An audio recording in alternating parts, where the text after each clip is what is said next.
Olá, semioticistas. Hoje nós vamos tratar de ilustrar o quadrado semiótico em uma análise textual. Então, todo o quadrado semiótico do qual nós falamos nos vídeos anteriores, nós vamos tentar ilustrar esse quadrado a partir de uma análise textual. Bom, o modelo axiológico de vida ou morte. O Greimas, ele propôs considerar-se, em caráter de hipótese geral, a categoria vida-morte como articulação fundamental do universo semântico dos valores individuais, formando assim um nível abstrato, a base atópica de uma axiologia. Outra oposição fundamental postulada igualmente como um topos universal foi a da natureza-cultura, que articularia, por sua vez, o universo semântico da axiologia social.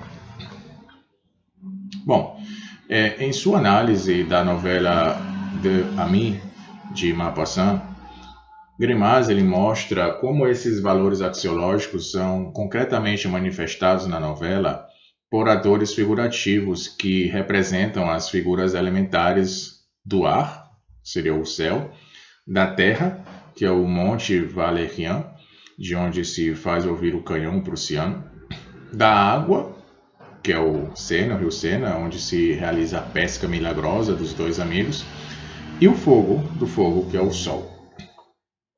Bom, a sua análise explica inversamente como a presença de tais figuras no texto de Maupassant, longe de se apresentar apenas como um conjunto de conteúdos figurativos nas sequências descritivas, instala simultaneamente os valores de que estas são revestidas por meio das sensações experimentadas pelos heróis da narrativa.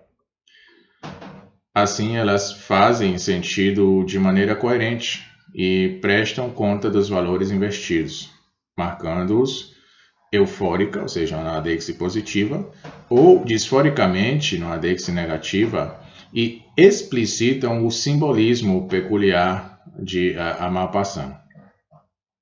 Bom, sem entrar nos detalhes de uma análise que justifica por uma argumentação densa a complexidade das funções axiológicas do tecido figurativo, nós vamos mostrar aqui o quadrado, né, que resume essa análise, não? Associando o nível do imaginário figurativo, dos quatro elementos, aos dos valores que subjazem a eles, né?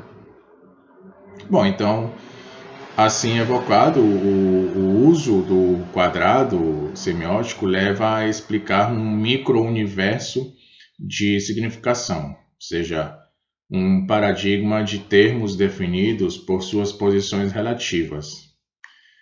Ou seja, em outras palavras, estabelece de maneira estática a organização taxonômica de um universo figurativo. Bom, o quadrado como modelo dinâmico. Nós vamos ilustrar agora uma segunda dimensão operatória do quadrado indicada anteriormente, que é a dimensão sintagmática. O desenrolar da narrativa pode se inscrever como um percurso entre os polos de uma estrutura elementar. Portanto, vamos ler um pequeno fragmento. É o pequeno texto, não, extraído da obra do Clésio, e a cena que nós vamos ler, ela se passa dentro de um barco no Oceano Índico. E, enfim, nós vamos nos ater aqui no relato do timoneiro a primeira sequência, claramente isolável entre as debragens temporais, antigamente e um dia, apresenta, por meio de uma sucessão de enunciados de estado, predicados de ser e de ter, a situação inicial da narrativa.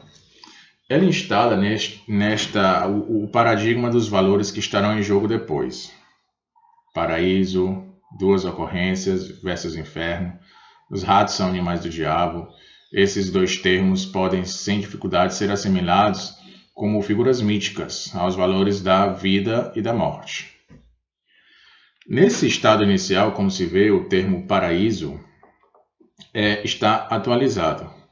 O termo contrário, construído por uma dupla metonímia, ratos, animais do diabo, que seria o inferno, o contrário do paraíso, ainda é apenas virtual. O desenvolvimento narrativo nas primeiras sequências do relato consiste em instalar um conflito no paradigma, ou seja, em suma, em narrativizar a relação de contrariedade. Ele inverte o modelo de existência dos dois termos da categoria, virtualiza o primeiro e atualiza progressivamente o segundo, empreendendo, portanto, a abolição do paraíso e fazendo surgir o contrário do paraíso, que é o inferno. A transformação se completa com o novo enunciado de estado intermediário, que marca a vitória dos ratos, a vitória da morte. Quando se chega à conclusão da narrativa, após as diversas tentativas de leitura contra os ratos, a questão do estado inicial pode ser colocada nestes termos: paraíso ou inferno?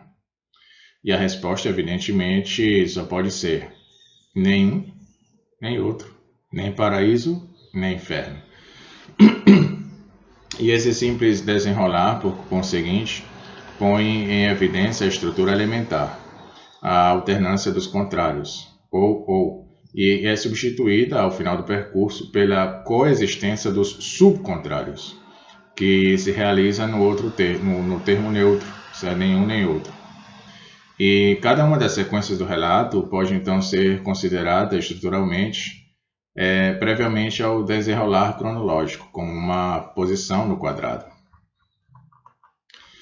E passamos então de um estado ideal, anterior a qualquer oposição de valores, para um pacto entre o bem e o mal, pela mediação de um conflito. A oposição entre os contrários instalava um universo mítico, um mundo sem origem determinável, ilustrado, entre outros, por este enunciado que dizia: um velho barco, cujo nome ninguém sabe mais e que ninguém conhecia, etc. A convivência dos subcontrários, por sua vez, instala um universo histórico, que é figurativizado pela intervenção dos ingleses na obra, que transforma o universo natural da dádiva numa relação social de contrato e troca. A narrativa se apresenta como a fábula de uma gênese condensada da cultura e da história a partir do paraíso perdido.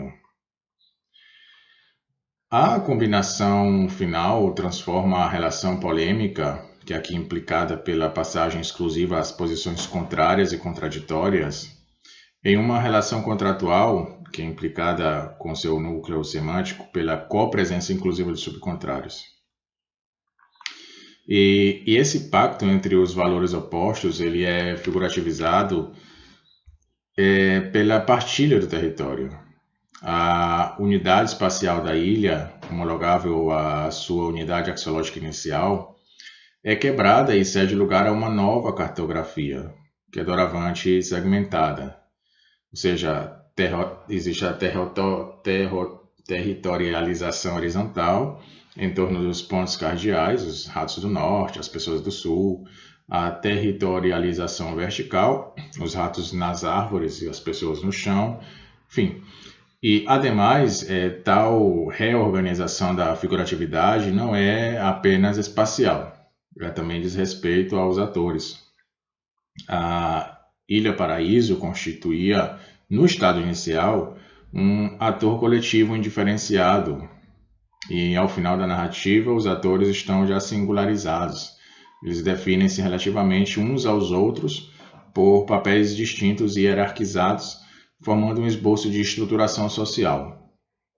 Ou seja, os ingleses que tiveram uma ideia revestem-se do papel actancial de destinador, que delega um mandato e sanciona. As crianças elas ocupam o lugar do sujeito herói e os cães ocupam o lugar de adjuvante. E essa nova situação narrativa se opõe globalmente à situação pré-narrativa que caracteriza o início do relato. A transformação aprendida no nível das estruturas profundas é confirmada da manifestação textual na própria superfície significante. Ou seja, a primeira inversão no paradigma inicial, né, do paraíso versus o inferno, encontra eco sensível na inversão fônica, né, antes de trocar na situação final de paradigma linguístico. E, ao fim, uma nova denominação substituiu a posição inicial, marcando uma mudança radical de código, quando aparece a expressão Queen of Islands, Rainha das Ilhas. E essa expressão indica, daí por diante, a posse da ilha pelo novo destinador social, que são os ingleses, que eram os ingleses na obra. Enfim, seria naturalmente abusivo considerar que a análise de um texto consiste em isolar a estrutura elementar, que estaria em todos os casos subjacente a ele, e que presidiria logicamente ao advento e à organização de suas significações. Bom, para dizer a verdade, esse caso é antes a exceção. Se acontece que tais modelos possam parcialmente dar conta de fenômenos de estruturação, nós sabemos que, na maioria das vezes, os textos correspondem a outros modos muito mais complexos de organização. Bom, no caso analisado, em contrapartida, a presença quase exemplar dessa estrutura é, sobretudo, reveladora do caráter canônico da narrativa de Clésio, o autor da obra analisada, e fazendo coincidir o seu desenrolar com o molde lógico que lhe dá forma. A análise explicita o modo de racionalidade desse pequeno conto e justifica, provendo-a de razões, a transparência das significações intuitivamente percebida na leitura.